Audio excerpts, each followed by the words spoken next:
with us in studio today. So as you know now, we're talking about Gen Z, the strolling souls from follow from TikTok to Tawheed. Now we know that you are from the MSA Union. Can you tell me a bit about it? What is it? So MSA and MSA Union. MSA stands for the Muslim Student Association, and MSA Union is the parent body of all MSAs across the country. MSAs are part of all our national universities, and they basically represent Muslim students on campus, and they engage in various activities such as outreach, politics, and student governance, where we active in the space. Okay, I absolutely love that. So how does the constant barrage of content on platforms like TikTok, Instagram, and YouTube contribute to digital overload and faith dilution by distracting from spiritual growth and self-reflection, while algorithms prioritize entertainment over meaningful content, often sidelining Islamic values? So we often see, while we scroll through our social media pages, we'll have a beauty thing, and then we'll have one Islamic thing come up, and we've somehow started to balance the Islamic, the halal haram ratio actually. But this digital overload is quite taxing on our mental health as well, where there is so much of knowledge being passed to us, but we don't know their sources, or we don't know who said it, as the scholar has said it, because we don't know so much. And that I give the example of the over-reliance of social media to get your religious education from where you should be going to an alim, should be going into a madrasa space. Yeah. Absolutely love that. Now, how does balancing cultural expectations, religious obligations, and societal trends contribute to an identity crisis among Gen Z Muslims as they navigate the pressure to conform to Western ideas or trends that may clash with our Islamic principles, leading to confusion and insecurity? Our identity crisis is in various forms. There's several ways that contribute to our identity crisis. And the first one being that we don't know our history. And if we don't know our history, we don't know ourselves, and we aren't able to take on the challenges that we face. So this constant balancing act of us trying to form and merge into societies where we are the minority and they don't want to accept us into it. And this creates problems. Alhamdulillah, many of us are born Muslim, but that doesn't mean we are practicing fully, and we often have to be rebirthed into being a Muslim once again. And it's quite nice once a person finds their deen again after being Muslim for so long. And you see a lot from the reverts, and that you see them, they're so powerful and they're always inspiring. They know so much more than you do. And of course. It's empowering, subhanAllah. And then there's this pressure to be perfect. Oh, yes, of course. And we see this image that Instagram, TikTok portrays, but we don't realize that there's so many hours that go into. And it's basically they're wearing a facade, and it's not who they genuinely are. I mean, we see like famous models on social media. They are slim. They basically have the perfect body. Everything about them is perfect. Yet behind the screen, they could be breaking down, having mental health issues, have eating disorders. Definitely, there's so much of pressure that goes into this. And the identity crisis also stems from us losing the caliphate. With the Khalifa being there, we had a central power, central identity, and now we are spread around the world. We are dispersed. I think a hadith comes to mind. Where Rasulullah told Thuban radiallahu anhu that when Thuban, something to that effect, where he said you'll be many in number, but you won't have the power that you currently have. So it's very, very sad to see that our Muslims are in such a turmoil. But inshallah ta'ala, we are coming around the corner. And there's always positives to see with the Gen Z Muslims. They're taking their identity stronger. And they're trying to be better Muslims. I absolutely love that. Now, we were chatting earlier about this when it came to this, what's his name? Andrew Tate. But I want to know, what do you feel about him? Alhamdulillah, he's a Muslim, so I cannot backbite about him in any way, shape or form. But if you look at him and what he's achieved, alhamdulillah, he's achieved some great stuff. Yes. But we shouldn't look up to him as a person of influence or a person as a role model, especially for the males. They see him have the success, and the girls like to see this as well. But that doesn't mean he holds propheticness or prophetic qualities. We often see him saying things that are quite problematic if you look within the Sharia. I'm by no means a scholar when you see it.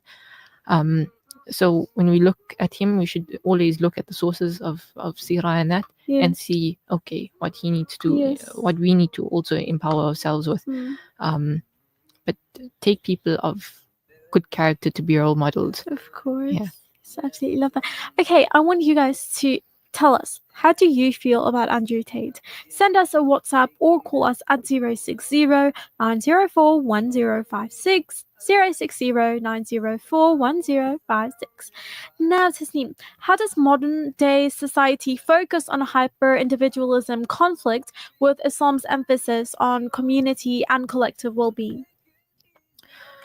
So we often see these self-help books. Yes. And we read them and like, okay, they're prioritizing you and you, and I'm like, okay, but we as Muslims have the concept of an ummah, and another hadith comes to mind: when one part of the body is in pain, the entire body is in pain. And this is the way the ummah is.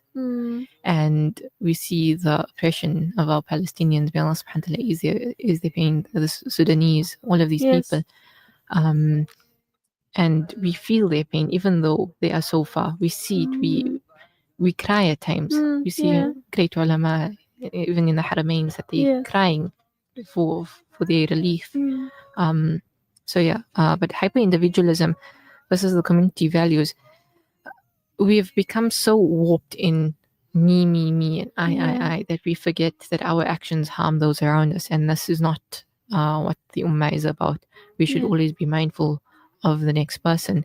And we often see this. I see this especially in Durban. Alhamdulillah, Joburg and Cape Town don't seem to have this problem, but people don't want to take the lead. They want to stay back. They want to, no, it's someone else's problem. They must go on.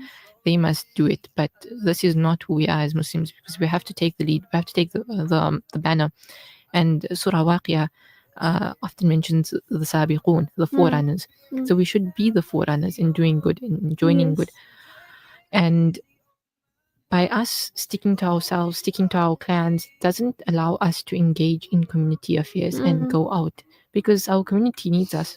And it's the Western values that are trying to creep into our things. So hyper-individualism is really fitna to our community. I see. I love that. Now, how does cancel culture and fear of judgment impact the willingness to express Islamic beliefs or engage in discussions about faith and ethics? So a really good book on this is Imam al-Wardi's book. It is on, what is it on? It's on ethics and well-being, but he has it so nicely structured out that you can live your life according to the principles of Quran and Sunnah. But cancel culture is so rife that if I am a person and I am in leadership, but I'm not the perfect Muslim, people will often judge me by their standards.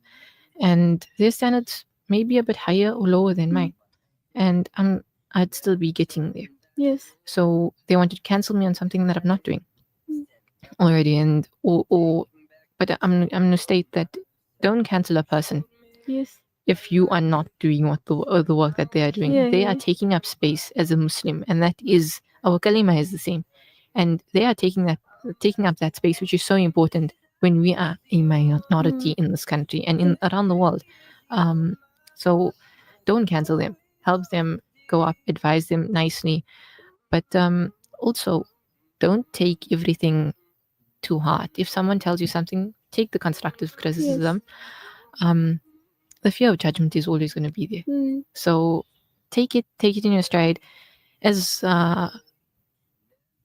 we don't want to get into these bid'ah wars and all of that. So accept who you are and be stronger in your identity. Okay, I love that.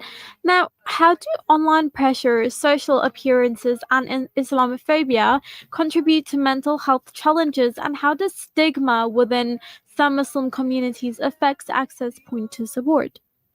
So our community has always had this negativity towards mental health. Alhamdulillah, it's changing now. But this constant overload, as we stated at the beginning, that this constant overload with Islamic content and this pressure to be that certain type of Muslim, as we see on TikTok and Instagram, it leads to us trying to buy stuff and engage in hyper consumerism as well. Yes. And there's not enough resources for Muslims to go to get mental health services. Alhamdulillah, some people have started giving, not free, but advising and having mental health clubs. And I know there's one psychologist in Joburg, Muhammad Bamji, who's a psychologist, a Muslim psychologist as well, and he's trying to create safe spaces for us. Yes. But there's more money that and more resources that need to be channeled. More people need to be academic Muslims. Yes.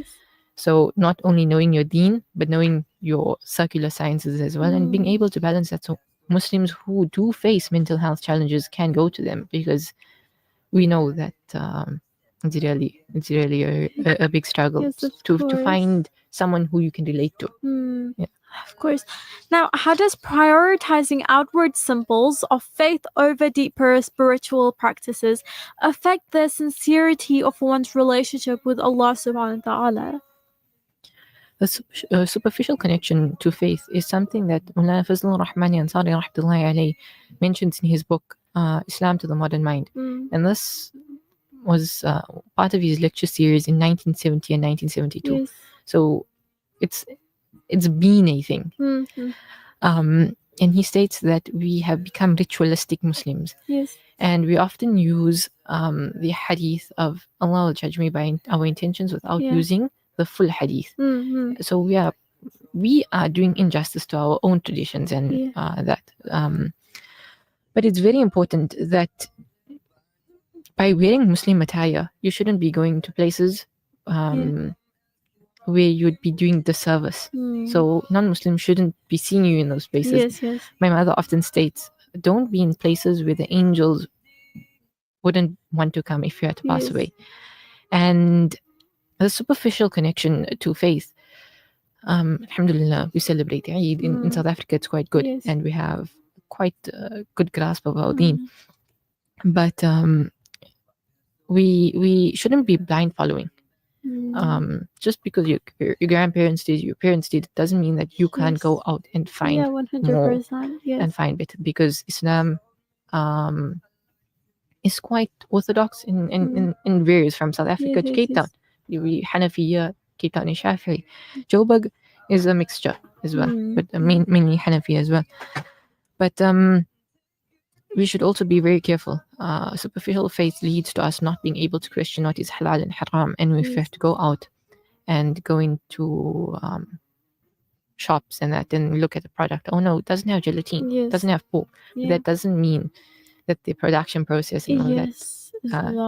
There's contamination, and when it comes to makeup, etc. Yes. And even if a Muslim influencer is going out to a place, that doesn't make that place halal, because it's just coffee, it's just a cake. It can mean that there is cross-contamination. Yes. So we should always be careful, and we should always just make sure that we know the basics at least. Yeah. See, now, how do media stereotypes and misinterpretation and misrepresentation of Islam contribute to identity challenges and misinformation for Gen Z Muslims?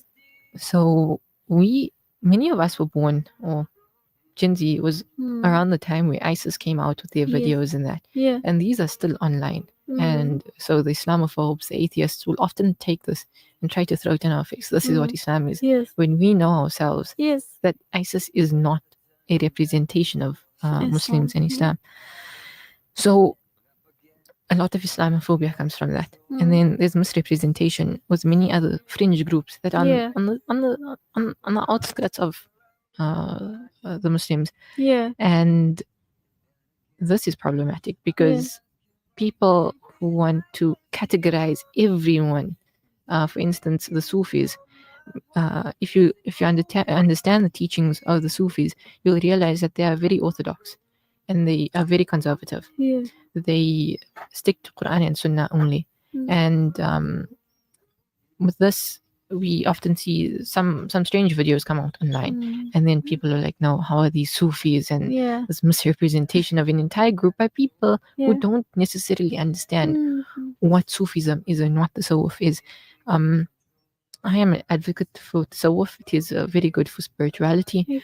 but you should obviously learn more. I love that. And then the misrepresentation. Oh, yes. This is, again, you representing yourself out when you go out and being in these places that you aren't supposed to be in. Yes. And yeah, there's just content and all of that. And we often see like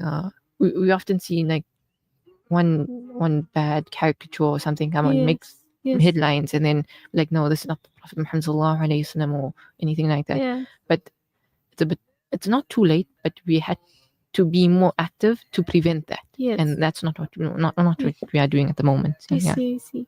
Now, how does reliance on social media influencers for Islamic knowledge impact the understanding of complex Islamic principles? So Islam should not be a 60-second TikTok or something like that. We have a tradition, and it should be respected and it should be revered. And what we often find is that this world isn't a very nice place to be in. Yes. Some people, alhamdulillah, many of them are doing a lot of good work. Many ulama are in spaces, and they've used this online space to create such good content. But that doesn't, but on the other hand, we also have the CIA, the FBI, and all of that trying to catch these radicalists out. Yes. And this is a bit problematic because they create Islamic content. They go to our ulums, they study in our ulums, and they come out. So they know. So they really know what they're talking about. And they're trying to see if you're going to fall for them. And we have an over-reliance right now on Islamic content. And that's problematic to an extent. Because, yes, you can go ask ChatGPT regarding what is the fiqh ruling. But that it shouldn't happen. You shouldn't be using a platform like ChatGPT to get your rulings from. You should go to an alim who's studied in the systems to get your ruling, because ChatGPT is is machine learning, and it will even actually tell you, please go see your local scholar for this. So we should go to our local alims and go to their darses and their classes. And if you want to learn extra and you don't have the time, you should go onto online classes. There's both paid and free courses, alhamdulillah. But it shouldn't be your only form of education. For the listeners out there, I'll give them a few resources that they can use, and people that they can go and seek knowledge from. First being Mulana Ismail Gamdar. He is a local halim. He's based in Durban as well. And he has a good content online with history and productivity tools and all of that. I really do like his book, Umar bin Abdul Aziz, The Productivity Principles. So yeah, that's a really good book. And he has various other courses, homeschooling, parenting, all of that. Then we have Seeker's Guidance. This is a free online resource. And then we have Zamzam Academy. They have the YouTube pages where it's mostly Mufti Abdul Rahman Wangera. And then in Durban, we also have the likes of bookstores. We have many Islamic bookstores, Beit al-Hikmah. We have the Al-Ansar bookstore. So go out and learn. Even if it means going on a Saturday class to you find your local halim is giving classes, just go for it. Your ulama do need your support, so don't only take content online. And it's actually very scary. We don't know who's posting, and if we don't know who's posting, they could be outside the fold of Ahlus Sunnah wal Jama'ah. And you thinking, okay, this person is posting Islamic content, subhanallah, alhamdulillah, we're getting this dopamine rush. But it's very, very scary that they would want to take you into their sect, and sometimes these sects are actually cults. Yeah, so be careful, guys. So, how do online portrayals of perfection in worship and lifestyle create unrealistic expectations that affect young Muslims' faith and practice? So we see, I think on TikTok and especially Instagram, we see these people putting their salah and all of that. Yeah. And these are your most intimate moments with Allah subhanahu wa ta'ala. They shouldn't be on social media. Yes. So you should know your boundaries of what you want to share and what you shouldn't want to share. And although it's nice to see and it's showing people and doing a form of dawah, but it is a thing that we need to know where to draw the boundaries, and we need to show people, okay, we have this, but we want to transform and we want to create something different. Yeah. And it's Okay, interesting. Now, how does the culture of comparison and influencer lifestyles promote materialism, overshadowing Islamic values like zakat and gratitude? Materialism and consumerism is a way of the West. It is what has come with the rise of modernity. And this has left our Islamic principles of being grateful and not wanting everything. So our zakat gets left behind because we want the latest iPhone. We want the latest car. When your phone that you have is working perfectly fine. When your car is 6 years old, you just need to send it for service now and then. Yeah. It's working, alhamdulillah. If you had some family changes and you need a bigger car, if it's within your budget, go. Islam does not forbid you to have good things, nice things. But know the boundaries. Black Friday had come up and ulama were vocal. Please don't go overspending and overdoing things because live within your means. And you shouldn't appreciate what you have and what Allah has given you already. Definitely. We shouldn't be going and buying these expensive musallas just because it is a fashionable musalla. Your musalla that you've been using, it isn't broken, it isn't torn. Why don't you just continue using? It is, Now, how do modern distractions and ideology and ideological shifts impact the focus on Tawheed, leading to a fragmented or superficial faith experience? So we're constantly chasing. Yes. The next trend, the next thing. When this is what they want. This is what the West wants us to do. This is what they want our focus to be lost. They want us. How many trends have we gone through over the past couple of years? Squid Games, from then. So we see our Muslims just consuming this and not realizing it affects us.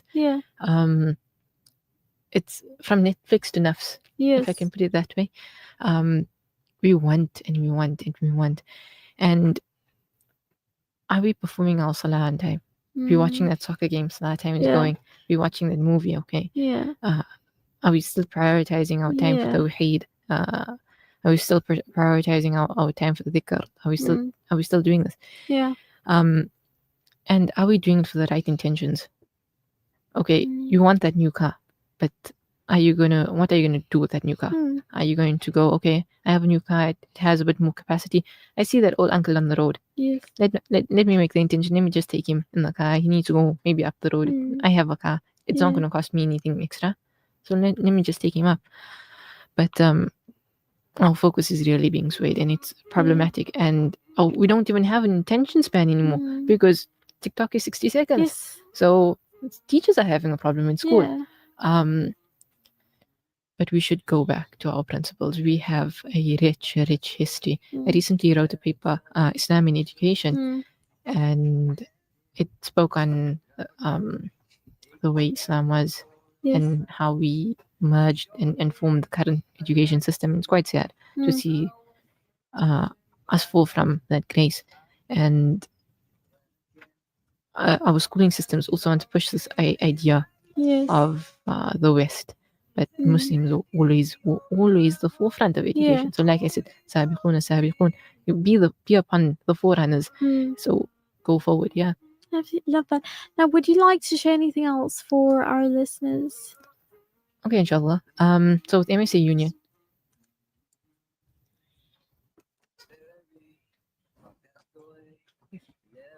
sorry about that.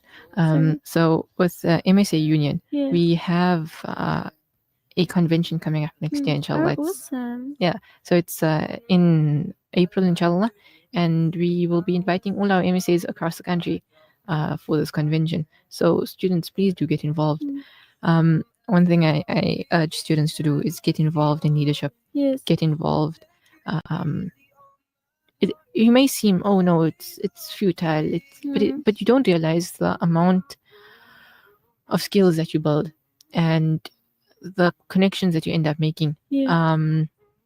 At university, get involved with your MSA. Your MSA is not your lifeline, but it's the place where Muslim students are safe. It is the place where you can make good friends.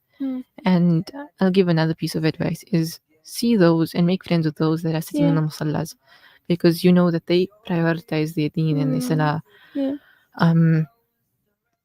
So yeah, our MSAs are trying to reach our private universities as well. We have tried to resolve the issues at some private universities with regards to salah rooms and all of that. But don't let your identity go. Keep your identity. I was at university in first year and I was a class rep, and the lecturer was insistent on us writing our maths exams during salah. Oh.